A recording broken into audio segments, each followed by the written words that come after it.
வாழ்க வளமுடன். இந்நிகழ்வை சிறப்பாக நடத்தி கொண்டிருக்கும் நார்வே டென்மார்க் மனவளக்கலை அறக்கட்டளைக்கும், இதிலே தொண்டாற்றிக் கொண்டிருக்கும் வேதாத்திரிய அன்பர்களுக்கும், இந்த இணைப்பிலே இணைந்துள்ள அனைத்து வேதாத்திரிய அன்பு உள்ளங்களுக்கும், நல்லதொரு வாய்ப்பினை வழங்கிய அனைத்து பேராசிரியர்களுக்கும் எனது மனமார்ந்த நன்றிகளும் வாழ்க வளமுடன் என்ற வாழ்த்துக்களும்.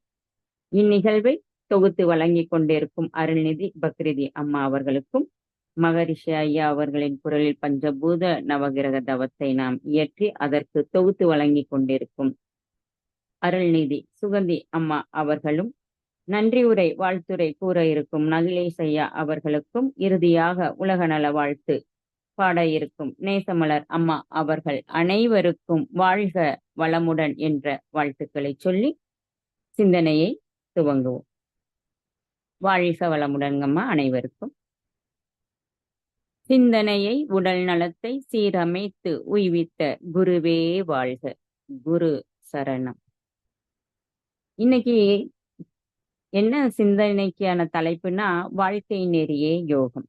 வாழ்க்கை நெறிங்கிறது மனிதர்கள் அன்றாட வாழ்க்கையில கடைபிடிக்க வேண்டிய சிலது இருக்கு. அது என்னன்னா, ஒழுக்கம், நேர்மை மற்றும் நல்ல பண்புகள். இது எல்லாமே, இந்த நல்ல பண்புகள் அனைத்துமே மனிதனின் மனதிற்கு அமைதியை தருவதோடு மட்டும் இல்லாம சமுதாயத்துல நல்ல பெயரையும் நிலையான மகிழ்ச்சியையும் கொடுக்கக்கூடியது. மகரிஷி ஐயா அவங்க சொல்லி இருக்கிறது, நமக்கு கொடுத்திருக்கிறது என்னன்னா, வாழ்க்கை தத்துவத்துல தேவைகள் 3. அது என்னன்னா, பசி, தாகம், தட்பவெட்ப மாறுபாடு, உந்து பொருளின் கழிவு வெளியேற்றம் அப்படின்னு சொல்லிட்டு. காப்புகள் 3 அப்படின்னா, வேற்றுயிர் பகையிலிருந்து இயற்கை சீற்றம், தற்செயல் விபத்து. இது எல்லாமே என்னன்னா, எல்லா உயிர்களுக்குமே பொதுவானது இந்த 6. அறநெறி 3, அறிவிநிலை 3 தான் மனித குலத்துக்குரியது. அறநெறி என்னன்னா ஒழுக்கம், கடமை, ஈகை. அறிவு நிலை அப்படின்னா நம்பிக்கை, விளக்கம், முழுமை பேர். இதுல அறநெறி, அறிவு நிலை இந்த 6ம் மனித குலத்திற்குரியது. தேவைகளும் காப்பும் உலகில பிறந்த எல்லா உயிர்களுக்குமே உண்டான ஒன்று. அப்ப அறநெறி, அறிவு நிலை இது என்ன அப்படின்னா, பகுத்தறிவுடைய மனிதனாகிய நமக்கு தான் இந்த அறநெறியும் அறிவு நிலையும் இல்லைங்களா? மனிதனுக்குத்தானே பகுத்து பார்க்கக்கூடிய அறிவு இருக்குது. ஏன், எதற்கு அப்படிங்கிற கேள்வி நம்ம கேட்டு அதுக்கு சரியான விடைய பார்ப்பதுதான் இல்லைங்களா? குருட்டுத்தனமான ஒரு நம்பிக்கைகளையும் உணர்ச்சி வயப்பட்ட நிலையிலும் ஏற்படும் விளைவுகளையும் அனுபவத்தால அதை கண்டு உண்மை நிலையை உணர்ந்து செயல்படுவதுதான் மனிதனோட ஆற்றல். இப்படிப்பட்ட ஆற்றலை பெற்றுள்ள மனிதன் அறநெறிகளை கடைபிடித்து வாழ்வதுதான் மனிதனின் சிறப்பு. அறம், பொருள், இன்பம், வீடென்னும் அந்நான்கின் திறம் தெரிந்து செப்பிய தேவை மறந்தேயும் வல்லவன் என்பானோர் பேதை. அவன் வாய்ச்சொல் கொள்ளார் அறிவுடையார் அப்படின்னு மாமூலனார் அப்படிங்கிற சங்க காலத்து புலவர்களான ஒருத்தர் பாடியிருக்காங்க இந்த பாடல் வரிகளை. அப்போ இந்த பாடலோட பொருள் என்ன அப்படின்னா, வள்ளுவரை பற்றி சொல்லியிருக்காங்க இந்த மாமூலர் புலவர். வள்ளுவர் உயர்ந்த உண்மைகளை உலகுக்கு கொடுத்திருக்காங்க. எனவே வள்ளுவரை நம்ம இழிவா நம்ம நினைச்சிடக்கூடாது அப்படின்னு சொல்லியிருக்காங்க. அப்ப வள்ளுவர் எழுதிய அந்த திருக்குறள் என்னன்னா, உலக பொதுமறை அப்படின்னு அந்த அந்த பொதுமறை நூலா நம்ம எடுத்துக்கிட்டு இருக்கோம். பொதுமறை நூலா கருதப்படுது. அதுல அறத்துப்பால், பொருட்பால், இன்பத்துப்பால், உயர்கல்வி, நல் ஒழுக்கம், நல்ல பண்புகள், பக்தி, பிறரை எப்படி மதிக்கணும் அப்படிங்கிற மதிப்பை நம்மளுக்கு கத்துக் கொடுப்பதுதான் இதுக்குள்ள இருக்கக்கூடிய அது. ஒரு மனிதனுக்கு கிடைக்கும் உண்மையான செல்வம் எதுன்னா, எல்லாமே அந்த பொதுமறையில அந்த முப்பாலாக பிரிச்சு கொடுக்கப்பட்டிருக்கிறதுல இருக்குது.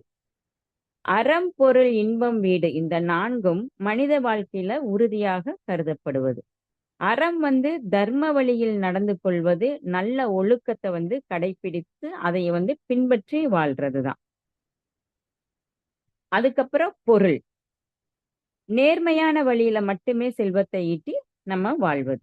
இன்பம் இல்லற வாழ்க்கையில் அன்பை மட்டும் செலுத்தி இன்பத்தை பெறுவது.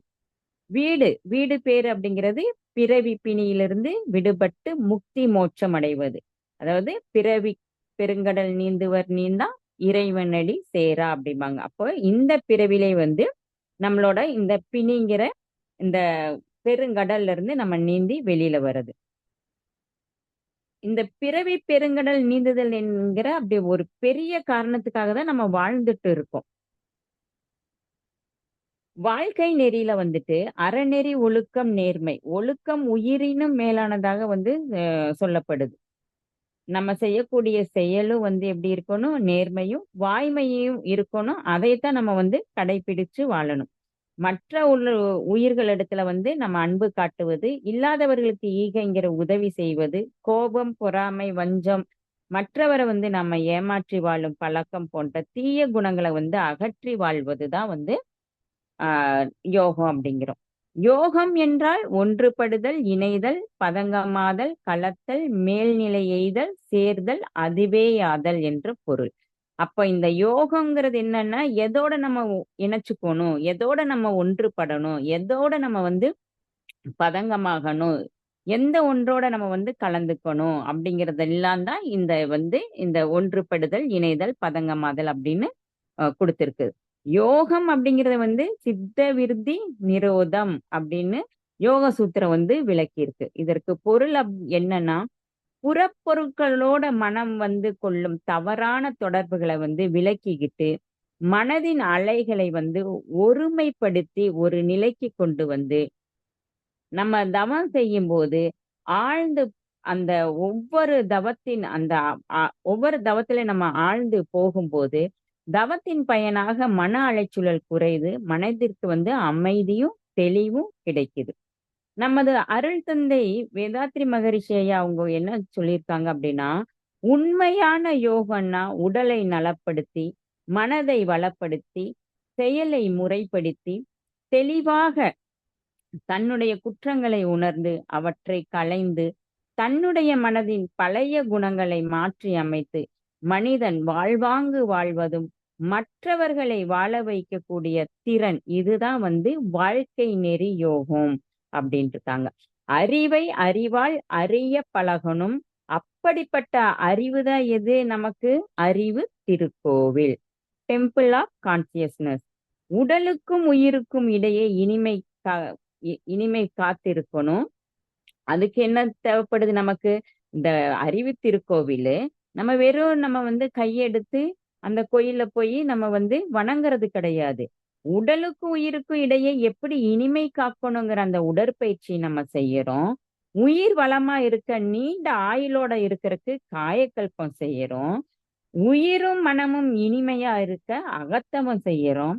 தனக்கும் சமுதாயத்திற்கும், இந்த சமுதாயத்துல இனிமை காக்க வழி, அதாவது தற்சோதனை, அகத்தாய்வு, இதெல்லாமே நமக்கு வேணும். இதையெல்லாம் செஞ்சு இதுதான் நம்ம எல்லாம் என்ன பண்றோம்? இப்படிப்பட்ட முறையில தான் நம்ம அந்த அறிவு திருக்கோயில நமக்குள்ளேயும் வச்சிருக்கோம்.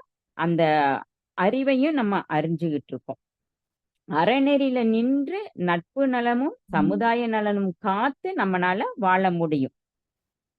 தமக்கும் இயற்கைக்கும் இனிமை காக்க இறையுணர்வு, அதை பற்றிய விளக்கம் நமக்கு வேணும். எப்ப கிடைக்கும்? நம்ம அறிவை பயன்படுத்தும் போதுதான் இந்த இறையுணர்வு பற்றிய விளக்கம் நமக்கு கிடைக்கும். வாழ்வின் நோக்கமே என்ன? இறைநிலையை உணர்வது.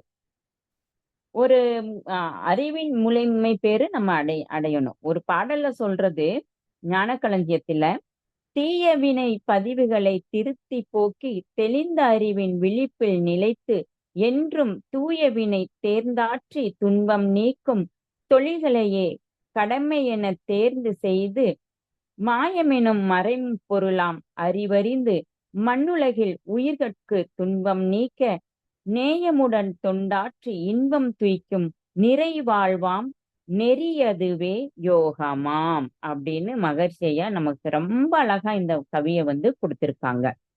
அப்போ நம்ம எப்படி வாழ்ந்தா யோகம் அப்படிங்கிறது இந்த பாடல் மூலமா நமக்கு தெரியுது. யோகம் அப்படிங்கறது வந்து நம்ம சாதாரணமா சொல்லுவோம். எப்படி இவங்களுக்கு பாரு எப்படி ஒரு யோகம் கிடைச்சிருக்குது, லக்கிப்பா நீங்க அப்படின்னு நம்ம வந்து பேச்சுவாக்கில் நம்ம பேசுறத நம்ம பார்த்திருப்போம். ஆனா அந்த யோகம்ங்கிறது எளிமையா கிடைக்காது.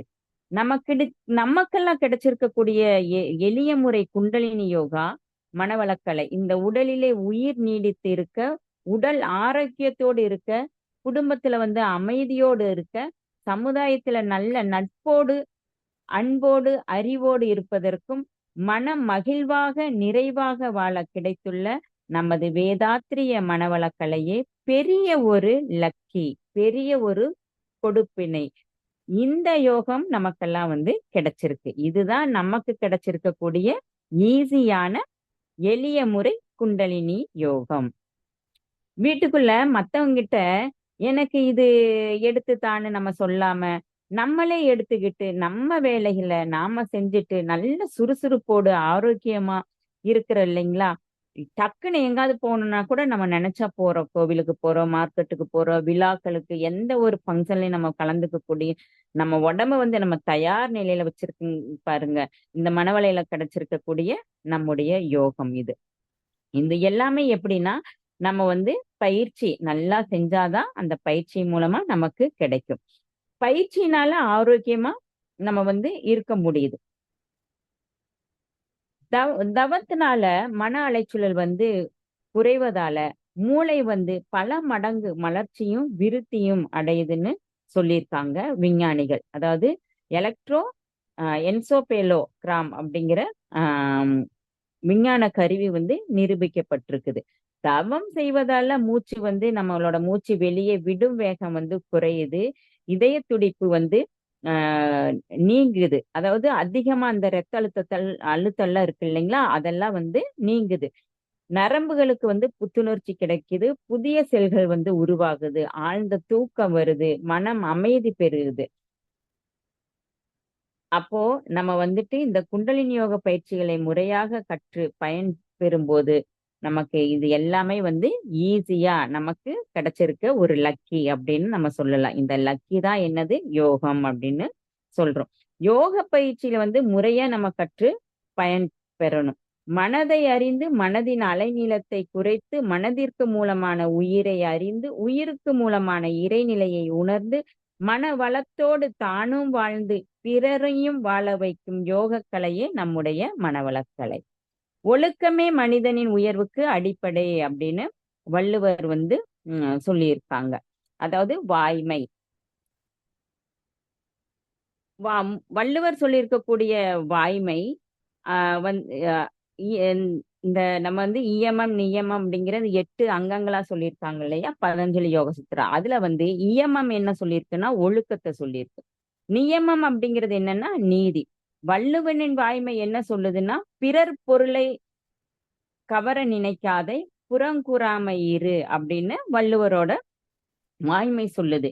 நியமம் நியமம் என்ன சொல்லுதுன்னா பதஞ்சலி சூத்திரம் யாரையும் காயப்படுத்தாதே உண்மையா இரு, களவாடாத அதாவது திருடாத, பேராசை இல்லாம இரு, ஆன்மீக வழியில வாழணும் அப்படிங்கறத வந்து இந்த இயமம் சொல்லியிருக்கு. நியமம் நீதி என்னன்னா மன தூய்மை, மனநிறைவு, எளிமை, தன்னறிவு, இறைப்பற்று இந்த நெறி வேணும் நமக்கு அப்படின்னு பதஞ்சலி முனிவர் அதாவது அவங்க அந்த பதஞ்சலி யோக சூத்திரத்துல சொல்லியிருக்கு. காந்தியடிகள் என்ன சொல்லியிருக்காங்க? சத்தியம் என்ற உண்மை, அகிம்சை என்ற அன்பு நெறி, திருடாமை, பிறர் பொருளை மனதால நம்ம நினைச்சா கூட அது திருட்டுதான், அது கூட நினைக்க கூடாது. அப்போ வள்ளுவர் சொல்லி இருக்கிறதும் பதஞ்சலி யோக சூத்திரமும் காந்தியடிகள் இது எல்லாமே எதைன்னா நம்ம எப்படி நம்மளோட வாழ்க்கை முறையை வந்து நெறிப்படுத்தி வாழணும் அப்படிங்கிற கருத்துக்களை தான் இது எல்லாமே சொல்லப்பட்டிருக்கு. அப்ப இந்த கருத்துக்களை நம்ம பின்பற்றி வாழ்ற வாழ்க்கை தான் நம்மளோட யோகமா இருக்கும். ஆன்மீக இயல்பு என்ன அப்படின்னா எல்லாருக்குமே இந்த ஆன்மீக இயல்பு வந்து வேணும். மனிதனின் உண்மையான ஆன்மாவை பற்றியும் இந்த சோலை பத்தி அதன் உயரிய நோக்கத்தை பற்றி நம்ம வந்து தெரிஞ்சுக்கிட்டு புரிஞ்சுக்கிட்டு அதற்கேற்ப நம்ம வந்து வாழக்கூடிய வாழ்க்கை முறைதான் வந்துட்டு வாழ்க்கை நெறி இது வந்து உலக இன்பங்களை தாண்டி பிரபஞ்சத்தோட அதாவது பிரபஞ்சங்கிறது இறை சக்தி. அந்த பிரபஞ்சத்தோட இறைவனுடன் வந்து ஒரு தனிப்பட்ட தொடர்பை வந்து நமக்கு ஏற்படுத்தி கொடுக்குங்களாம் இந்த ஆன்மீக இயல்பு.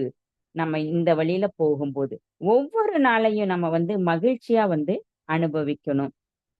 எல்லாவற்றிற்கும் எது நடந்தாலும் அதற்காக பிரபஞ்சத்திற்கு நன்றி சொல்ல நம்ம பழகணும்.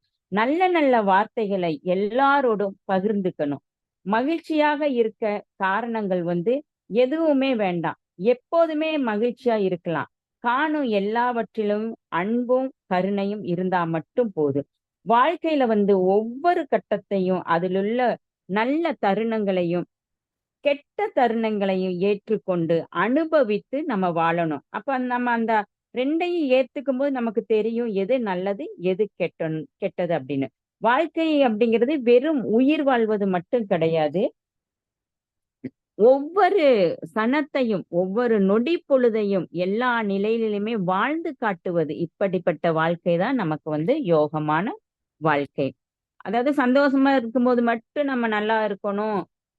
கொஞ்சம் சூழலுக்கேற்றபடிதான் நம்ம மனம் நிலைகளும் மாறும். அந்த நிலையிலுமே நம்ம எப்படி அதை எடுத்துக்கொண்டு நம்ம அதை எப்படி ஹேண்டில் பண்ணி வாழணும் அப்படின்னு நினைக்கிறேன் பாத்தீங்களா? அந்த வாழ்க்கை தான் வந்து யோகமான வாழ்க்கை. நினைத்தது நடக்கல அப்படிங்கும் போதும் நடந்ததையே நம்ம நினைச்சு வருத்தப்படுவது, கவலைப்படுவது அப்படியெல்லாம் இல்லாம நம்முடைய மனம் நினைத்தால் மழைய கூட வந்து புரட்டி போடும். ஆனா நம் மனசு நினைக்கலைன்னா புத்தகத்தை கூட நம்ம வந்து புரட்ட முடியாது அப்படின்னு சொல்லியிருக்காங்க. அப்போ அனுபவம்ங்கிறது தவறுகளை திருத்திக் கொண்டு வளைந்து கொடுத்து போகிறது தான். ஆணவம் கொண்டு தவறுகளை செய்து நியாயப்படுத்துவது அறமற்ற செயல். அறத்திற்கு முரண்பாடான செயல் கூட இது. நீ எதை ஆழ்ந்து நினைக்கிறாயோ அதுவாகவே மாறுவாய் அப்படின்னு பிரபஞ்சம் சொல்லுது. பிரபஞ்சம் வந்து கை கொடுக்கும். இதுதான் பிரபஞ்ச சக்தி, பிரபஞ்சத்தோட விதி. அப்போ நமக்கு எது தேவை? அறநெறி உண்மைதான் உள்ள தூய்மையை உண்டாக்கும். உள்ளத்தின் தூய்மைதான் ஒழுக்கத்தின் உயிர் நாடி. அறிவு நமக்கு வந்து அதிகாரத்தை கொடுத்தாலும் அங்க வந்து நம்மளோட குணம்தான் வந்து மரியாதையை வந்து பெற்றுத்தரும். நம்ம எப்படி நடந்துக்கணும் அப்படிங்கிறது. அறிவு இருந்தாலும் சொல்றோம்ல, நம்ம வந்து அவசரப்பட்டு ஏதாவது பேசும்போது அறிவு இருக்கா உனக்கு அப்படின்னு. அப்ப அந்த அறிவு வந்து நமக்கு என்ன அதிகாரத்தை நம்மளுக்கு கொடுத்தாலுமே நம்ம கிட்ட உள்ள இருக்கக்கூடிய குணம்தான் வந்து மரியாதை வந்து நம்மளுக்கு வந்து வாங்கி கொடுக்குது. மகரிஷி அவங்க சொல்லி இருப்பது எல்லோரும் நட்புரிமையோடும் அன்போடும் பண்போடும் பழகணும். ஒருவரை ஒருவர் மதித்து ஒத்தும் உதவியும் வாழணும். இதற்கு ஒழுக்கம் கடமை ஈகை என்ற 3 உறுப்புகளை கொண்ட அறநெறி தான் நமக்கு தேவை அப்படின்னு சொல்லியிருக்காங்க. நமது எண்ணங்களே நம்மை வந்து உருவாக்குது. நான் எதை நினைக்கிறேனோ அதுவாகவே நான் ஆகிறது. அதுதான் எனது இன்றைய நிலை. எது நேற்றைய எண்ணங்களின் வெளிப்பாடுதான் இன்றைய என்னோட நிலை. அப்போ நாளைய நிலை வந்து சரியாக இருக்கணும்னா நான் இன்றைய எண்ணங்களை வந்து நான் சீரமைக்கணும். இப்படி சீரமைச்சுக்கணும் அப்படிங்கறத வந்து புத்தர் வந்து சொல்லியிருக்காங்க. குறைகளை வந்து குறைக்க துவங்கினாலே போதும், தானாகவே நம்முடைய நிறைகள் வந்து நிறைஞ்சிட்டே போகும். திருமந்திரம் என்ன சொல்லுதுன்னா, தன்னை அறிய தனக்கொரு கேடு இல்லை, தன்னை அறியாமல் தானே கெடுகின்றான், தன்னை அறியும் அறிவை அறிந்த பின் தன்னையே அர்ச்சிக்கத்தான் இருந்தானே அப்படின்னு அந்த திருமந்திரம் சொல்லுது. நம்முடைய வாழ்க்கையில நிறைய மனுஷர்களை வந்து நம்ம சந்திக்கிறோம். ஒவ்வொரு நாளும் பல நிகழ்வுகள் வந்து நமக்கு நடக்குது. அது இன்பமாகவோ துன்பமாகவோ அமைதி. இதுல எது கிடைச்ச அமைதி, எது நடந்த அமைதின்னு பார்க்கணும். அது எனக்கும் அமைதியை கொடுக்கணும், மற்றவர்களுக்கும், அதாவது இந்த சமுதாயத்துக்கும் அமைதியை கொடுக்கிற மாதிரி இருக்கணும். மகரிஷியே சொல்லியிருக்காங்க, உலக அமைதி வேணுங்கிறது. அது எப்படி கிடைக்கும்? அப்ப எனக்கும் கிடைக்கணும், உலகத்தில் இருக்க ஒவ்வொரு உயிருக்கும் கிடைக்கணும் அப்படிங்கிறது. அது எப்படி இருக்கும்? அறம் சார்ந்ததா இருக்கும், இன்பமாகவும் இருக்கும். எந்தெந்த காலத்தோ இடம் காலம் தேவை இவையொப்ப தோன்றிய எத்தனையோ செயல்கள். அந்த செயல் அக்கருத்து இன்று சிந்தனைக்கோ அனுபவத்திலோ துன்பம் அளிக்குமெனில் தவிர்ப்போம் அப்படின்னு இருக்காங்க. நம்ம அந்த இடம் காலத்துக்கு தகுந்த மாதிரி நம்ம வாழ்க்கையை ஓட்டிட்டு போகும்போது எந்த இடத்துல எது எப்படி நடக்குதோ அதை நம்ம வந்து அந்த அனுபவத்துல எடுத்துக்கிட்டு நல்லதை மட்டுமே நாமும் செய்யணும், மற்றவருக்கும் நல்லதா இருக்கணும். துன்பம் கொடுக்குமெனில் அதை வந்து நம்ம தவிர்த்துருவோம், அது தேவையே இல்லை அப்படிங்கிறத மகரிஷி ஐயா வலியுறுத்தி இருக்காங்க. வாழ்க்கைங்கிறது எது வரை? வாழும் வரை. உயிர் உள்ற வரை தானே நம்மளோட வாழ்க்கை. அப்போ ஒரு புத்தகம் போல அதில் முதல் பக்கம் எப்படி இருக்கும்? கருவறை. கடைசி பக்கம் எது? கல்லறை. இடையில உள்ள பக்கங்கள் தான் வாழ்க்கை, இல்லைங்களா? கண்ணீராக இருந்தால் துன்பம், புன்னகையாக இருந்தால் அது இன்பம். எல்லா கேள்விகளுக்குமே பதில் எங்க இருக்குன்னா, நம்ம அந்த புத்தகத்துக்குள்ளேயே தான் அந்த கேள்வியும் இருக்கு, அந்த பதிலும் இருக்கு. ஆனாலும் தனியா நம்ம வந்து ஒரு கைடுன்னு வாங்குவோம். கோனார். அப்பெல்லாம் நம்ம கோனார்ன்னு சொல்லுவோம். அப்படித்தான் இடைப்பட்ட பக்கம் வந்து வாழ்க்கையாக இருந்தாலும் அது வந்து காலத்தின் கையில் உள்ளது, முழுமையாக பயணிக்க. எனவே மலரும் ஒவ்வொரு நாட்களையும் மகிழ்வாய் நம்ம வந்து அமைச்சுக்கணும். கிடைச்சது வந்து ஒரு நாள் தொலைஞ்சு போகலாம், பிடிச்சது ஒரு நாள் வெறுத்து போகலாம். நிரந்தரம் அப்படின்னு சொல்றதுக்கு எதுவுமே கிடையாது. இறைவன் என்ற காலம் மிக பெருசா இருக்குது. நொடி பொழுதுல எதையுமே மாற்றக்கூடியது. அதனால நம்ம வந்து நம்ம விரும்பும் போது கருவறையில வந்து மீண்டு போக முடியாது. ஒரு முறை நம்ம வந்து இந்த கருவறையில இடம் பிடிச்சு நம்ம வந்துட்டோம். வெறுக்கிறனால நம்ம வந்து கல்லறை வந்து நம்ம விட்டு விடுமா? யோசிச்சு பாருங்க. கல்லறையும் நம்மளை வந்து விட போறது கிடையாது. இருக்கும் வரை நம்ம வந்து மகிழ்ச்சியாக வாழணும். அந்த வாழ்க்கை நெறிதான் நம்மை வந்து யோகமாக நம்மளை வந்து மாற்றிக் கொடுக்கும். இல்லற வாழ்வுங்கிறது சமுதாயத்தை சார்ந்தே இருக்குது. இதுல ஒழுக்கம் வந்து மிகவும் தேவை. கணவன் மனைவி, ஆண் பெண் இரு பாலரும் கடைபிடிக்க வேண்டிய ஒழுக்க நெறி வந்து கற்பு நெறி. கற்பு நெறி காக்கும் சிறந்த அரண் இந்த திருமணம். இந்த திருமண உறவின்